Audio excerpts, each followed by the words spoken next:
Autre demande d'intervention, Monsieur Poméon. Merci, Monsieur le maire. Il y a un mois, vous faisiez adopter au conseil municipal la hausse drastique des impôts locaux, hausse que moi et d'autres avons vigoureusement dénoncée alors. Aujourd'hui, nous apprenons, par le rapport de la Chambre régionale des comptes, le montant des dépenses somptuaires et abusives que vous avez effectuées sur le dos des contribuables stéphanois. Monsieur le maire, comme dit le proverbe, charité bien ordonnée commence par soi-même.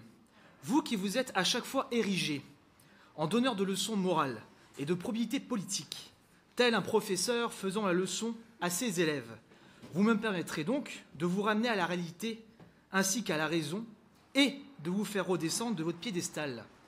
Aujourd'hui, vous êtes toujours triplement mis en examen pour des faits graves, dont, entre autres, celui du détournement de fonds publics. Il apparaît aussi que vous avez été récemment lâché en audition et en confrontation judiciaire par vos anciens sbires, qui sont votre ancien directeur de cabinet et votre ancien adjoint à la petite enfance. Ceux-ci ont avoué, devant les juges, avoir participé à cette affaire dite du compromat et ont surtout confirmé votre implication et votre connaissance de ces faits délictueux. En plus des 40 000 € qui auraient été utilisés pour cette affaire nauséabonde, maintenant s'ajoute la somme de 100 000 € utilisés pour des sondages destinés à satisfaire votre ego.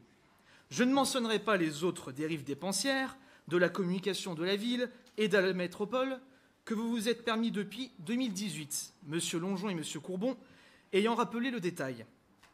Encore une fois, nombre d'entre nous se sentent trahis.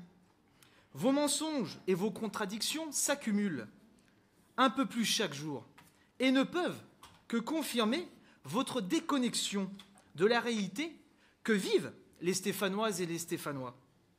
Au passage, j'invite mes collègues de la majorité municipale qui se disent indépendants à ouvrir les yeux et à faire dès maintenant un choix courageux et à ne plus ménager la chèvre et le chou. Plus vous garderez cette position de neutralité, plus les jours, les semaines et les mois passeront et plus nos concitoyens ne vous pardonneront pas cet aveuglement et ce choix de l'intérêt purement personnel sur celui, du général.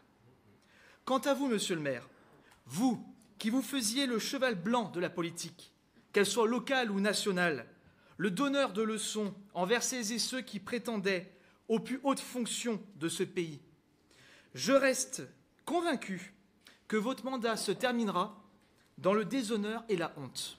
Merci de m'avoir écouté.